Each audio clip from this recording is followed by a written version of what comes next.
kita lebih memanusiakan dengan dengan membawa istilah human capital, di mana manusia ini adalah bagian dari capital, bagian dari investasi, bagian dari aset yang ikut memberikan kontribusi terhadap perusahaan. Jadi tidak hanya sekedar resources. Ini harapannya. Sehingga nanti harapannya peran human capital nanti tidak hanya di sisi sisi administrasinya terhadap SDM, tapi juga merupakan bisnis partner ya, yang utama tadi capital bilang bisnis partner daripada kita apa namanya dari kita melakukan bisnis ini. Jadi nanti human capital harapannya bisa mendorong bisnis yang ada. Tidak hanya disebutkan bahwa yang terpenting dari human resource itu adalah bagaimana kita mengembangkan resor, produktivitasnya tinggi dan sebagainya. Tapi bagaimana peran human capital ini memang bisa memberikan kontribusi yang nyata terhadap eh, apa namanya value-value perusahaan.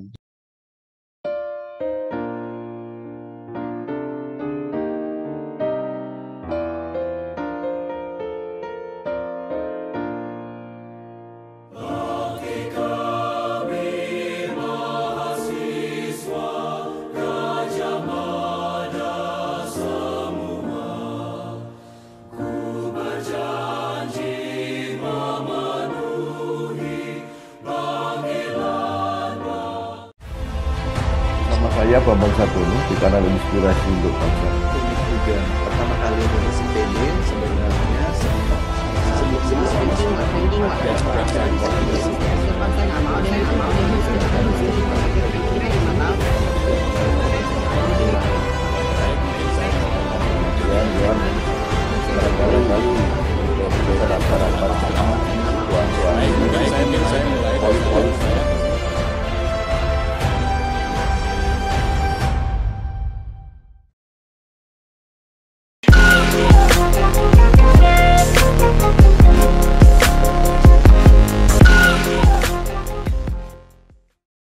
Assalamualaikum warahmatullahi wabarakatuh.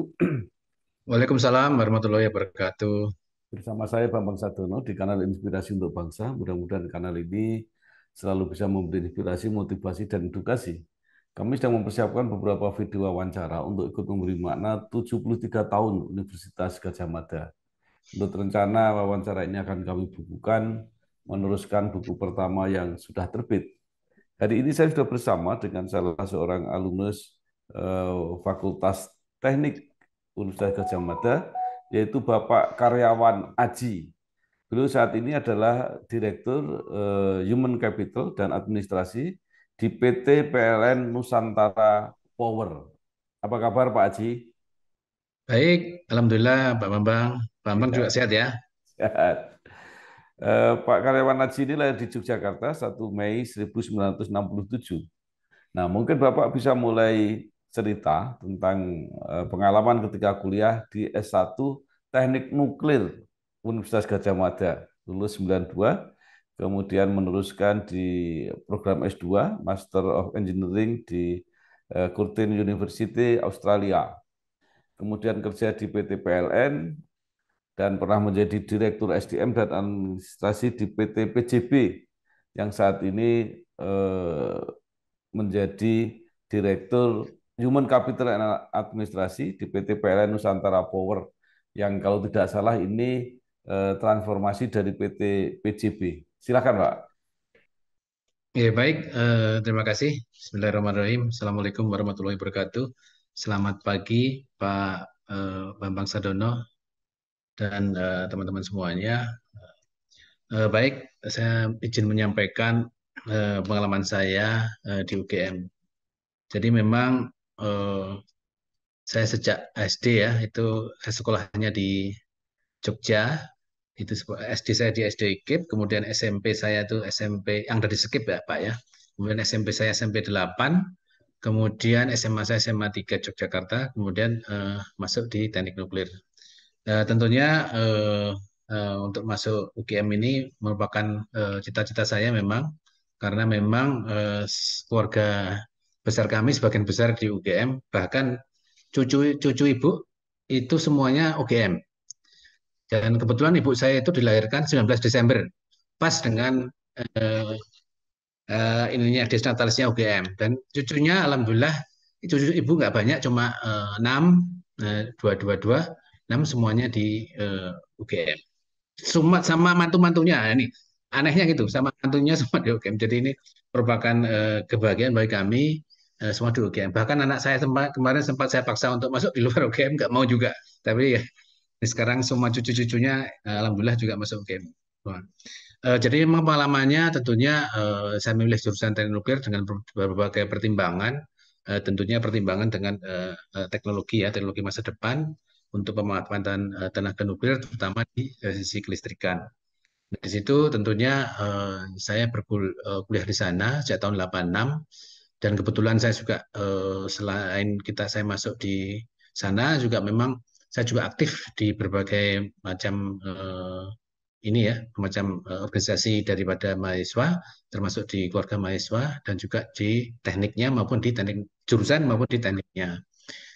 Memang pengalaman kuliah di UGM sangat menyenangkan ya, karena kebetulan memang lokasinya di Jogja, sehingga banyak tempat-tempat lokasi wisata, sehingga nanti apa namanya acara-acaranya apapun itu kadang-kadang kita pasti ke tempat wisata, entah itu Kaliurang, entah itu di Parangtritis dan sebagainya, sehingga kegiatan akademinya itu lebih dinamikanya itu lebih menyenangkan ya, karena banyak tempat wisata.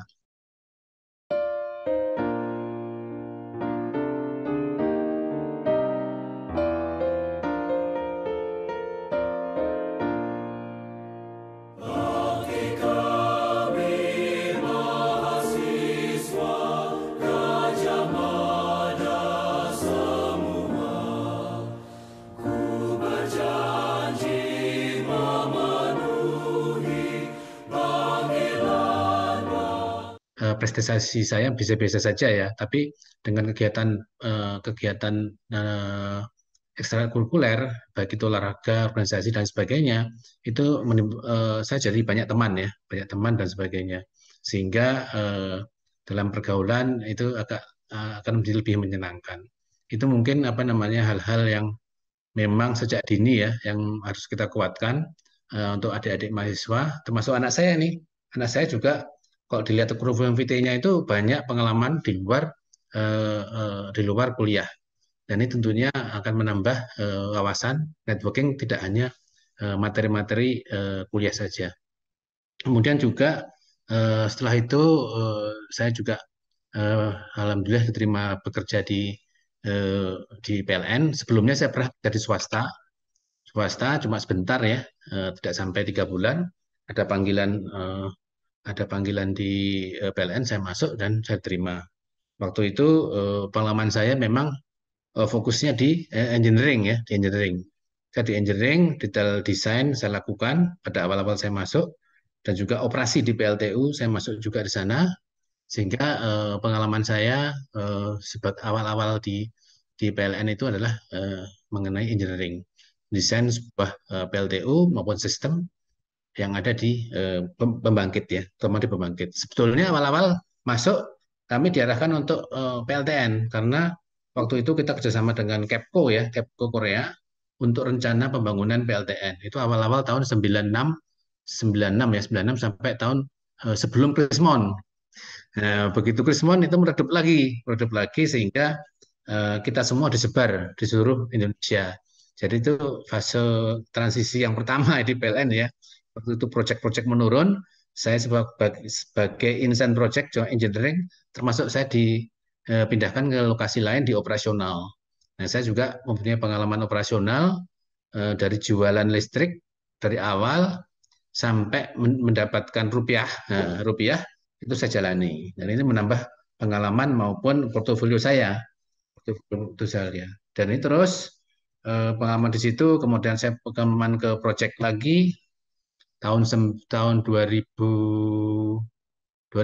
saya kembali 2004 saya kembali ke proyek lagi sampai tahun 2014 proyek dan sekaligus operasi pembangkit. Kemudian tahun 2014 saya masuk ke dunia apa namanya sudah ke manajerial, sehingga saya dipercaya untuk menduduki posisi GM di pembangkitan, juga GM di wilayah yang di NTB ya waktu itu.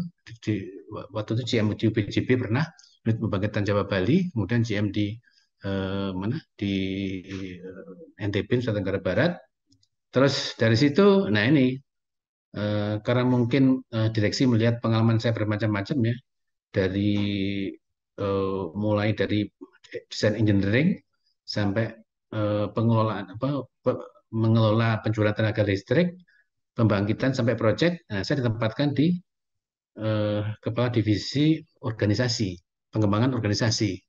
Nah, disitulah saya mulai masuk ke dunia SDM dengan memulai ke organisasi dulu.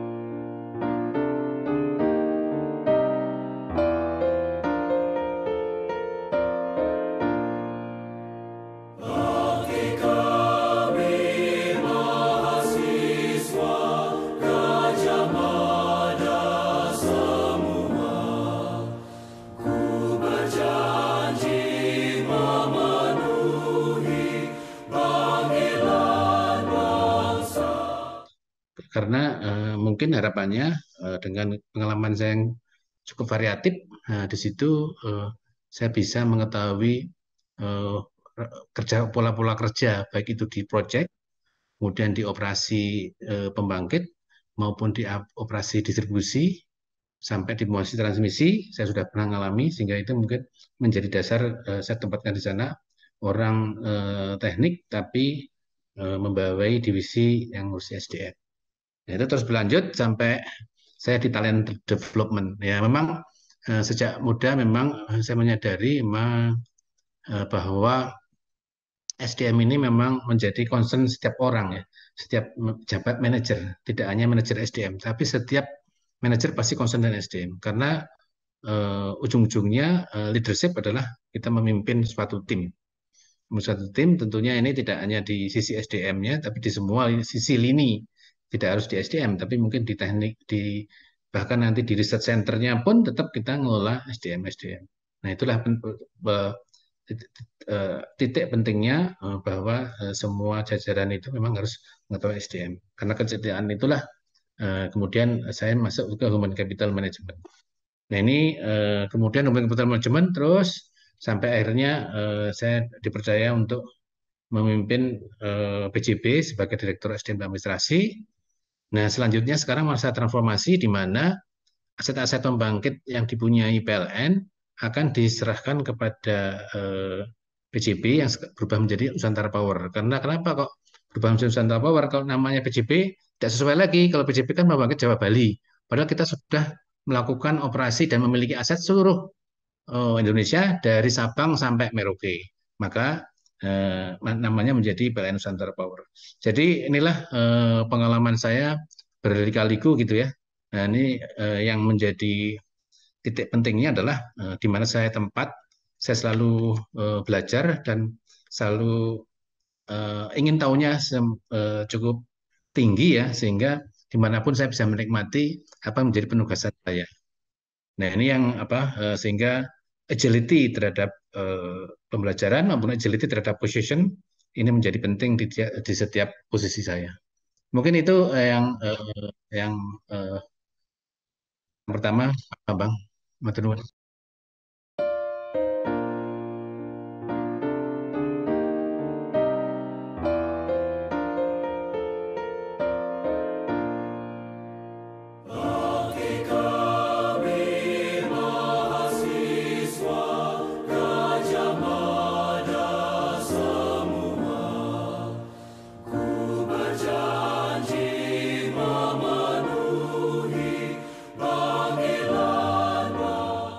Baik Pak Haji, jenengan lulusan teknik nuklir, kemudian untuk persiapan PLTN, tetapi karena ada Krismon, kemudian proyek-proyek itu tidak jadi. Tapi kelihatannya sekarang bukan karena masalah finansial ya Pak, itu kelihatannya masalah apa ya? Masalah strategi politik atau masalah kebijakan yang tidak menginginkan lagi penggunaan tenaga nuklir.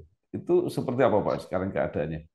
Nah, sebetulnya ini Pak, jadi ini dari apa namanya?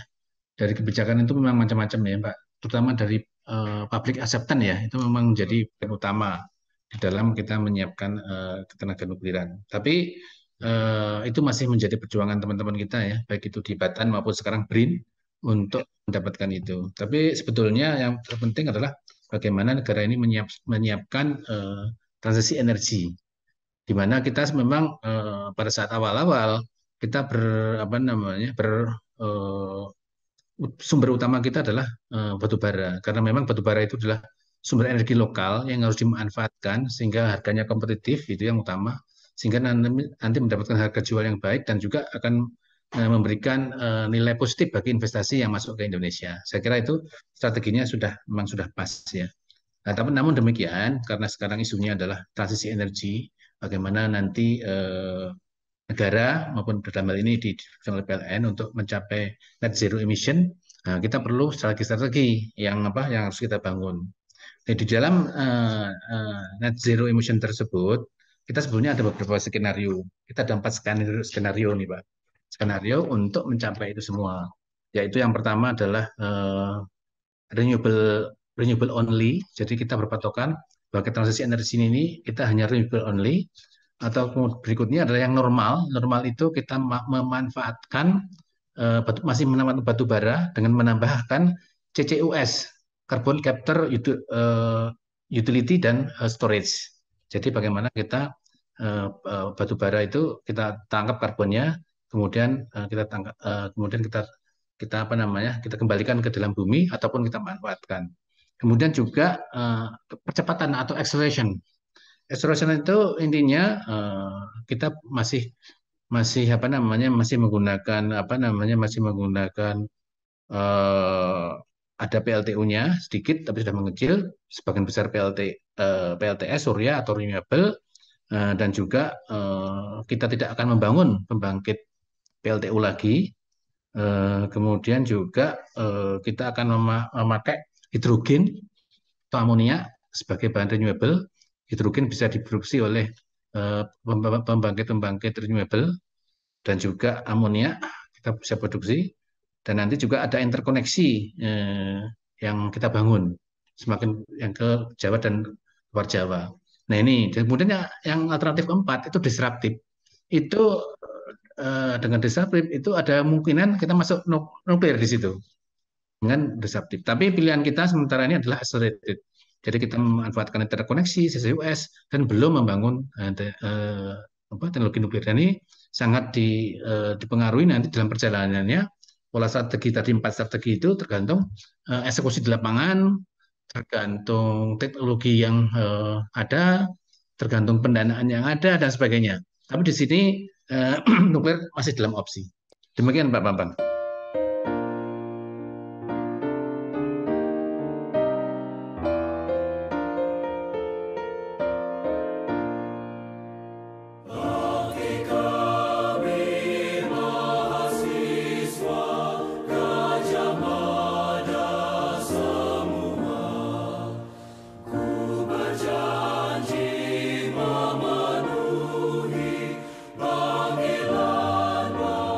Iya, baik. Nah, kemudian Bapak lebih banyak menangani masalah SDM, administrasi, sekarang human capital.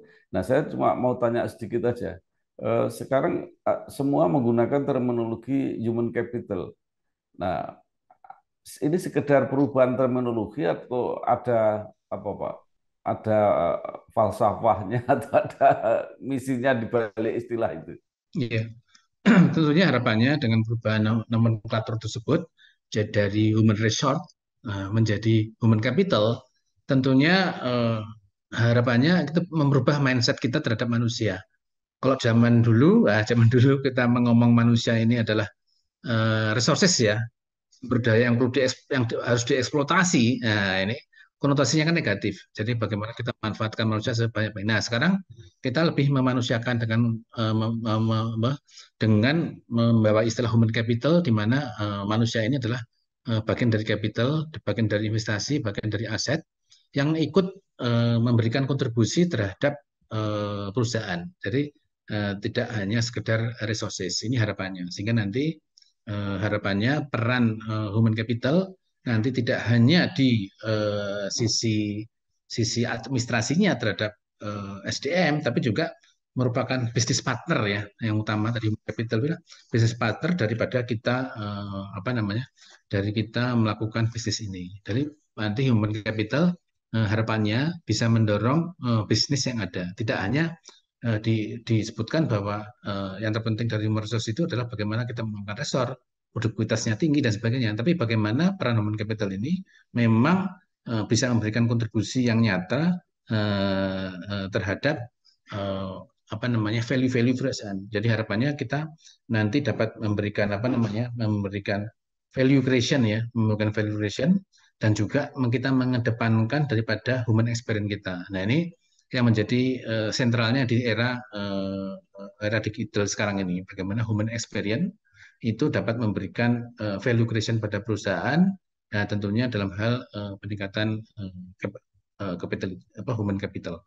Dan ini tentunya yang menjadi sangat penting di era transisi energi ini, bagaimana kita membangun capacity building untuk kita siap untuk transisi energi. Dan ini tidak mudah karena kita harus merubah mindset even orang PLN sendiri.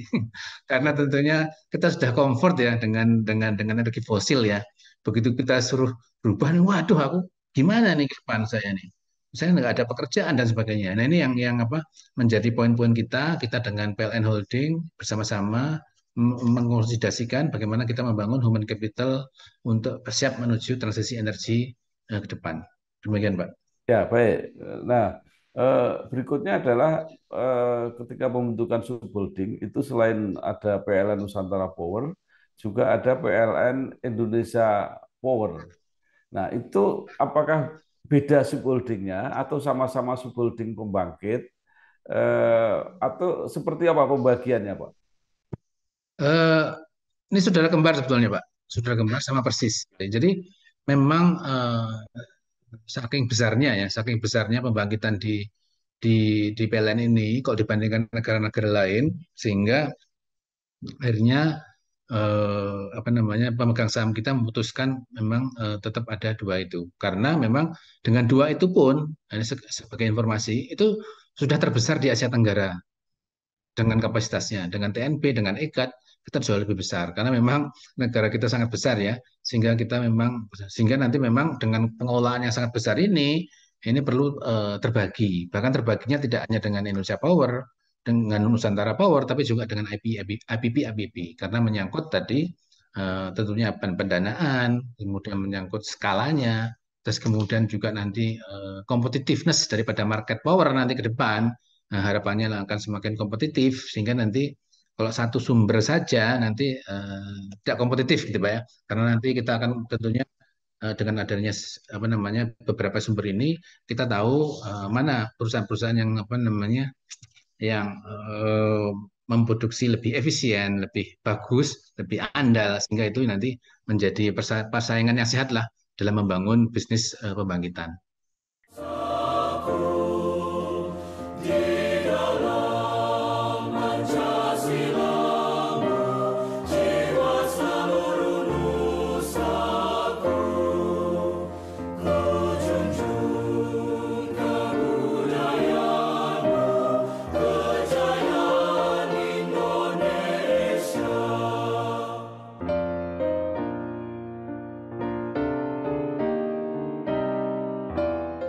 Itu Pak Bambang. Kalau dilihat dari pangsa pasarnya seperti apa Pak? Kalau tidak salah Indonesia Power itu sekitar 21% kalau tidak salah.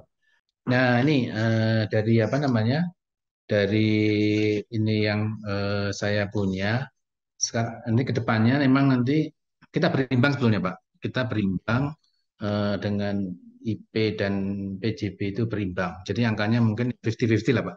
50% dari pangsa pasar. Tentunya itu tambah IPP ya, tambah IPP. Nanti eh, intinya memang secara desain kita memang dibuat hampir sama kapasitasnya antara IP dan PJB dan masuk pasar pasarnya. Ini seluruh Indonesia hampir hampir sama. Jadi total nanti eh, keseluruhannya kurang lebih masing-masing akan mempunyai kapasitas sekitar 22 sampai 23 ribu atau gigawatt, gigawatt masing-masing. Nanti ditambah beberapa pembangkit apa renewable lainnya, apa IPP ya, IPP. Jadi memang desainnya seperti itu. Jadi nanti ujung-ujungnya hampir hampir sama Pak. Nah, kemudian ke depan jangka panjang seperti tadi Bapak sudah sampaikan bahwa akan terjadi diversifikasi atau konversi energi yang digunakan oleh PLN. Nah, itu berarti juga apa berkaitan dengan strategi penyiapan human capitalnya, Pak ya. Jadi kalau Nah, betul, ya betul Pak. PL, Jadi PLTN masih jauh, maka lulusan teknik nuklirnya mungkin belum terlalu dibutuhkan gitu ya kira-kira seperti itu. Ya. ya betul Pak. Jadi memang itu strateginya. Jadi eh, eh, yang menjadi concern kita di renewable energy yang pertama tentunya adalah pembangkit-pembangkit renewable ya. Pembangkit renewable itu yang pertama itu ya PLTS, kemudian Bayu, kemudian juga nanti ada yang co-firing, Pak, co-firing. Jadi PLTU itu bahan bakarnya nanti biomas, kemudian salah satunya yang penting adalah teknologi storage energi, yaitu baterai.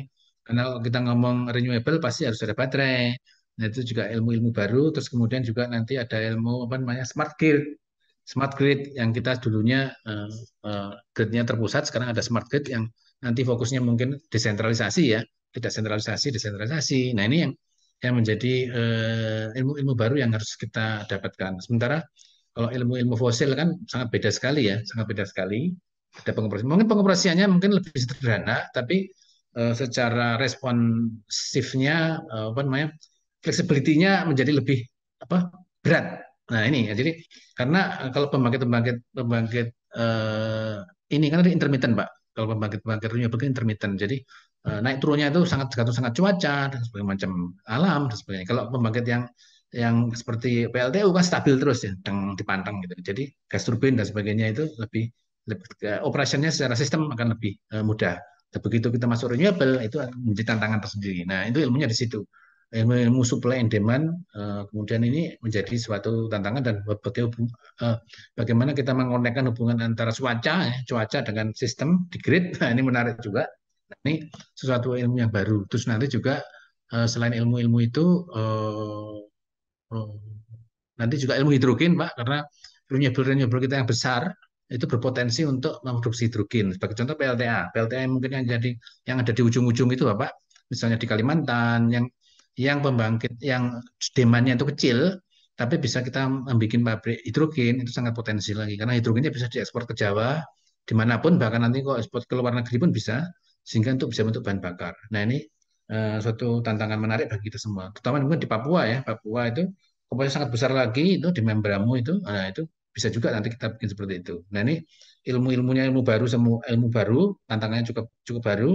Tantangan bagi kita di SDM adalah bagaimana kita menyiapkan capacity building untuk ke sana dan bagaimana merubah mindset mereka bahwa eh, zero emission itu adalah suatu keharusan ya, keharusan yang kita siapkan bersama, bukan kita mempertahankan energi kotor. Ini yang harus dipahami oleh kita di PLN maupun di Nusantara.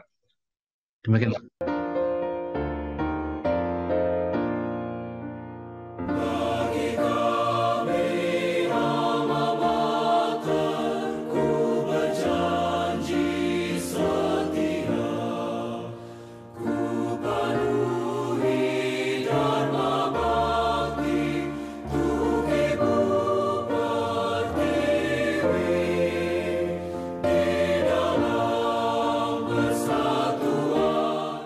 Iya, Pak. Kemudian teknologi digital, Pak. Ini kan juga apa suatu keharusan ke depan. Seberapa jauh ini sudah diantisipasi, bahkan mungkin sudah mulai digunakan di pembangkit-pembangkit. Oke, jadi aplikasi ya. Tapi sebelum aplikasi kita juga sudah menyiapkan PLN readiness ya dari sisi human capitalnya. Nah ini kita sudah lakukan beberapa karena kadang-kadang kita juga tergantung apa namanya mindset kita masih using digital ya, memakai digital tapi belum digitalisasi. Jadi using digital tapi dimodifikasi sehingga efisiensi belum tercapai. Nah ini kita sudah melakukan itu pemetaan dan sejauh mana yang apa kapasitas kita yang perlu kita tingkatkan. Kemudian juga secara base project kita sudah melakukan beberapa hal inisiasi-inisiasi yang tentunya mengacu kepada digitalisasi. Sebagai contoh yang cukup besar itu di Nusantara Power itu kita kenal yang kita kenal namanya ICOR. ICOR itu kita gunakan untuk mendigitalisasi PLTU kita di tiap unit sehingga data-data operasinya itu bisa kita tangkap secara real time. Kemudian juga dari hasil-hasil data real time itu kita tahu efisiensinya dan sebagainya macam sehingga kita bisa melakukan mengotomatisasi daripada combustion tuning. Jadi combustion tuning itu bisa mengatur secara otomatis sehingga kita tahu tingkat level pembakaran yang paling efisien di level berapa, komposisi udaranya seberapa, komposisi apa namanya batu baranya berapa, minyaknya berapa misalnya, itu yang optimal seperti apa sudah otomatis seperti itu. Dan juga nanti juga kita juga akan tahu remaining life assessment. Jadi pembangkit-pembangkit itu kan punya pastinya remaining life assessment, baik itu di bearingnya, di fan-nya. Nah itu akan terbaca oleh digitalisasi sehingga kapan matinya sudah tahu. Jadi sebelum mati sudah kita ganti dulu. Nah itu terapan-terapan seperti itu. Nah ini sudah kita kerjakan. Nah tentunya ini kan perlu pembelajaran. Kita sudah ke tahap machine learning. Nantinya tentunya akan menuju ke apa namanya ke AI ya, artificial intelligence. Tapi ini perlu waktu. Dan kita juga sudah menerapkan.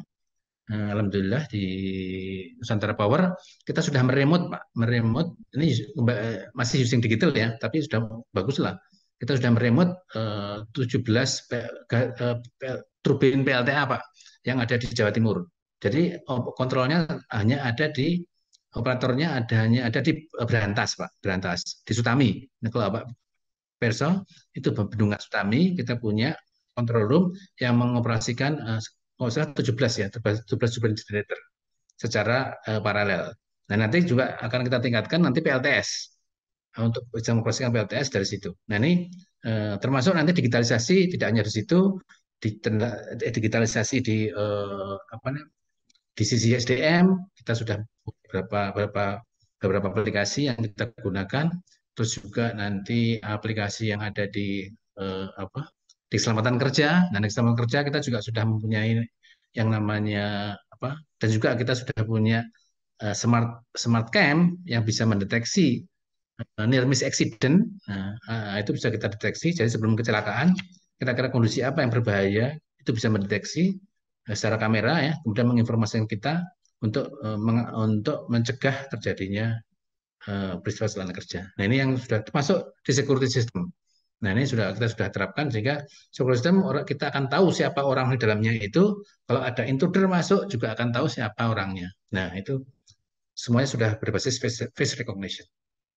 Ya. Demikian Pak Abang. Ya, nah sekarang pertanyaan saya begini Pak. Menurut informasi terbaru bahwa kesiapan pasokan ya kapasitas pembangkit itu sudah berlebih, artinya dari kebutuhan sudah mencukupi ya. Ada proyek PLTU Batang, ada di Jepara itu semua.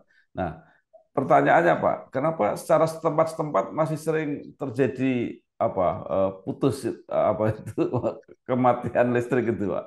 Iya Pak. Jadi memang dari sisi kapasitas diyakini sudah cukup Pak ya. Jadi sudah cukup. Tapi di situ kita masih mempunyai jaringan transmisi dan juga jaringan distribusi. Jaringan transmisi dan distribusi itu juga perlu pemeliharaan. Jadi ada pemeliharaan terencana dan juga pemeliharaan yang apa namanya yang tidak terencana atau pas gangguan. Nah ini memang di dalam operasinya memang kalau seperti itu ya berarti ada gangguan-gangguan yang sifatnya terencana maupun tak terencana terjadi. Kalau tidak yang terencana itu pasti Pak. Jadi kita informasikan sebelumnya kalau ada kita penambahan kabel, kemudian recondukturing, mengganti trafo yang lebih besar, kita biasanya melakukan informasi kepada siap pelanggan kalau di situ ada pemadaman sementara. Nah, yang mungkin menjadi tantangan itu pemadaman karena gangguan sesaat gitu ya. Itu bisa karena apa namanya, karena pohon yang ini tuh kalau musim hujan terutama ya, biasanya musim hujan di tempat-tempat pasti banyak karena gangguannya ada di pohon, terus kemudian ada mungkin gangguan-gangguan lain, mungkin fuse-nya putus gitu kan, atau hal-hal lain. Nah ini tentunya dengan kita sudah ada PLN mobile, itu harapannya dapat apa namanya, dapat di ini cepat Pak. Jadi Bapak dapat di dan bisa diinfokan dengan cepat sehingga nanti manajer-manajer itu Pak, itu sekarang kinerjanya tergantung PLN mobile. Jadi kalau di PLN mobile nanti gangguannya di tempat itu, tempatnya Bapak itu di mana misalnya. Nah, itu atau di Jogja atau di ini dan kampungnya mana dan itu wilayahnya siapa, itu akan termonitor.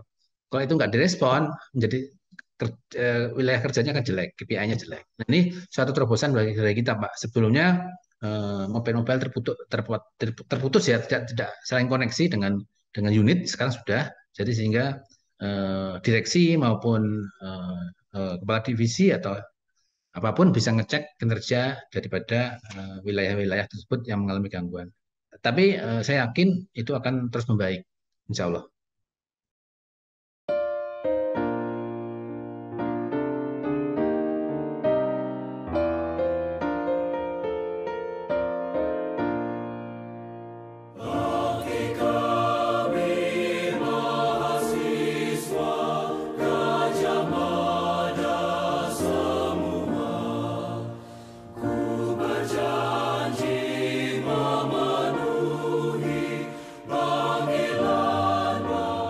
Ya, baik. Sekarang kita kembali ke UGM lagi, Pak ya. Jadi saya mengamati ya, terutama di sektor kelistrikan ini. Ini banyak sekali alumni UGM ya, terutama Fakultas Teknik yang menduduki posisi-posisi sebagai direksi. Jadi kalau nggak ITB ya UGM itu yang paling banyak. Nah, itu apa sebenarnya, Pak? Pembekalan waktu kuliah itu sehingga sangat bermanfaat ketika sudah bertugas di lapangan itu. Mohon izin Pak Bambang, ini masih opini kami ya. Jadi mungkin, tapi ini jadi dalam dunia kerja memang kecerdasan, pinter itu nomor satu, penting lah, penting. Tapi ada lebih penting lagi, yaitu adalah soft potensi. Soft potensi di mana kita bisa menjaga hubungan baik kita dengan rekan kerja, atasan, bawahan, maupun sesama. Ini menjadi sekarang ini trennya malah menjadi semakin menonjol lama-kelamaan dan akan semakin terlihat. Karena ini kenyataan di lapangan, eh, beberapa orang yang justru yang menonjol kepintarannya, kemudian dia eh, menonjolkan diri, lama-lama malah apa secara ini eh, apa ya eh, menjadi sesuatu yang kelihatan arogan gitu ya, arogan. Sehingga itu yang menjadi kendala. Tapi sebaliknya eh, teman-teman yang dia mau bekerja, yang jelas kalau nggak bekerja nggak mungkin mempunyai prestasi bekerja, terus kemudian mempunyai apa namanya soft potensi yang baik, bagaimana tahu menghadapi dengan atasannya, bukan masalah cari muka atau enggak, tapi bagaimana kita harus berhadapan dengan atasan, juga dengan teman-teman kerja, juga bawahan yang lebih menyenangkan untuk dalam bekerja.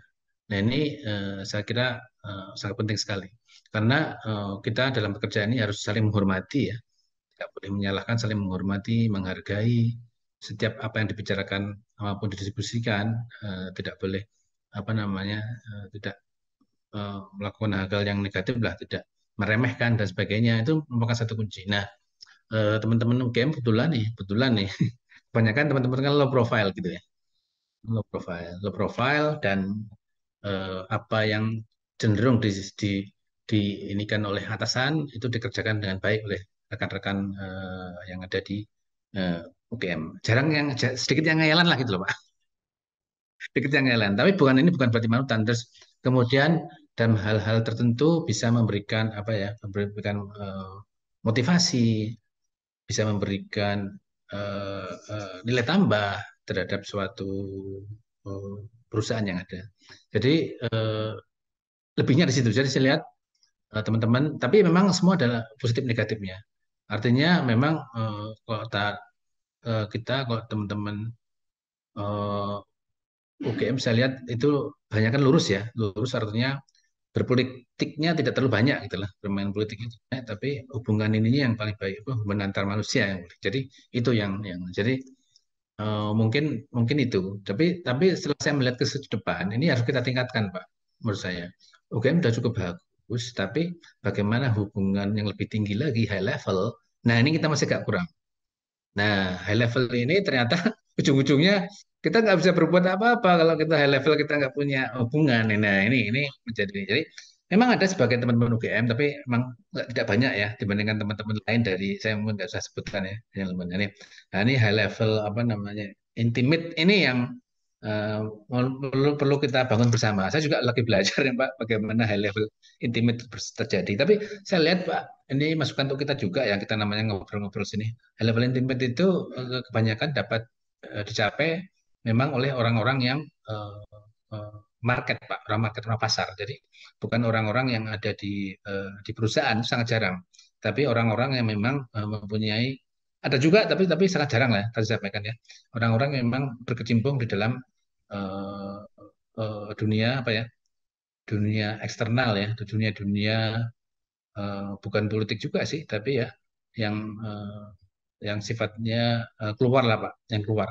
Kadang-kadang ya komunikasi kadang-kadang kita teman-teman kita di UGM kadang-kadang saya kan kerja lillahi ta'ala, bahwa tidak mau.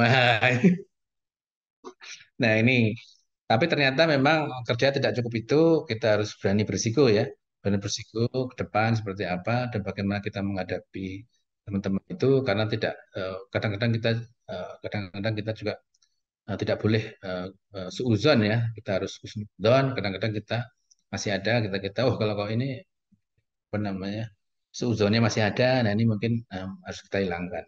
Nah ini, nah ini yang mungkin hal-hal penting yang apapun improvement pasti ada.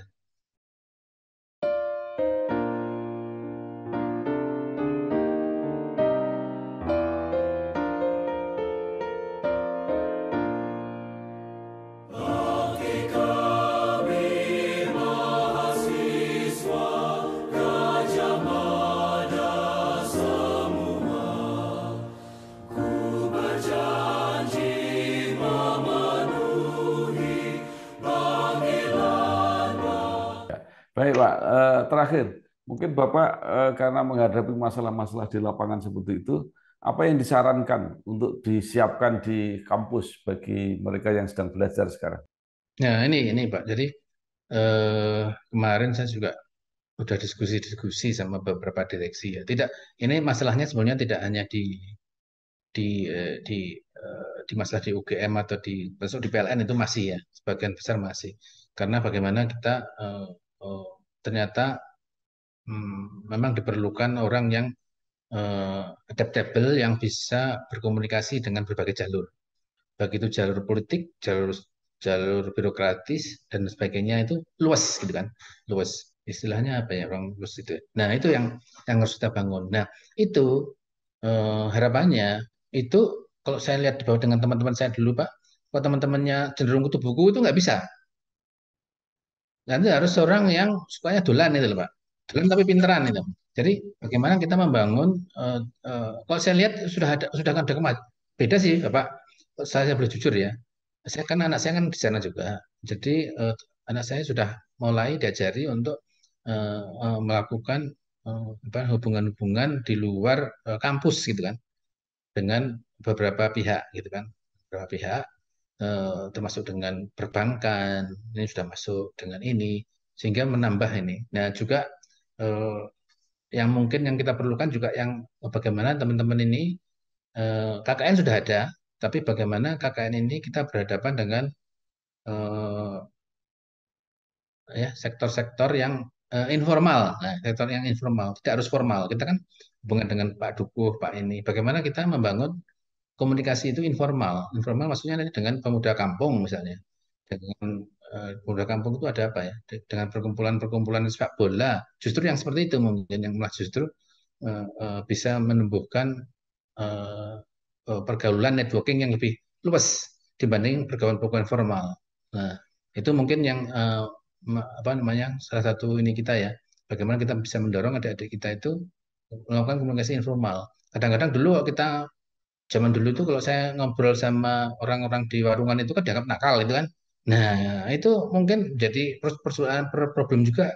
Ternyata kalau anak-anak yang suka bergaul sama orang-orang kampungan itu mas justru mereka mempunyai ini yang sangat lebih luas. Nah, dan ini ininya mindsetnya akan berbeda dengan ini. Kalau kita sama formal-formal saja kan itu saja. Mungkin itu eh, Pak Bambang. Baik, terima kasih sekali Bapak Karyawan Haji, Direktur Manajemen Human Capital dan Administrasi PT PLN Nusantara Power yang sudah memberikan banyak sekali informasi, mudah-mudahan menambah wawasan kita dan menambah motivasi dan inspirasi bagi para generasi yang lebih muda. Terima kasih dan sukses Pak Karyawan Haji. Terima kasih Pak Mas Wassalamualaikum. Adono. Waalaikumsalam Ya. warahmatullahi wabarakatuh.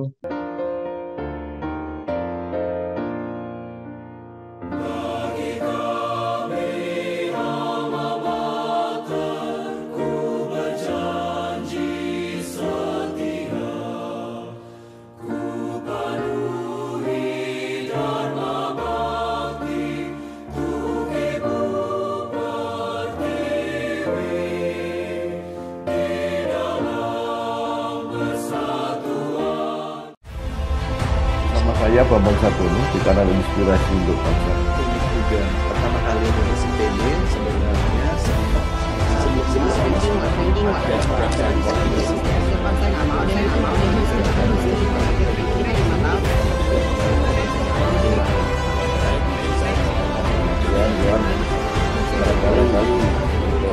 Barangkali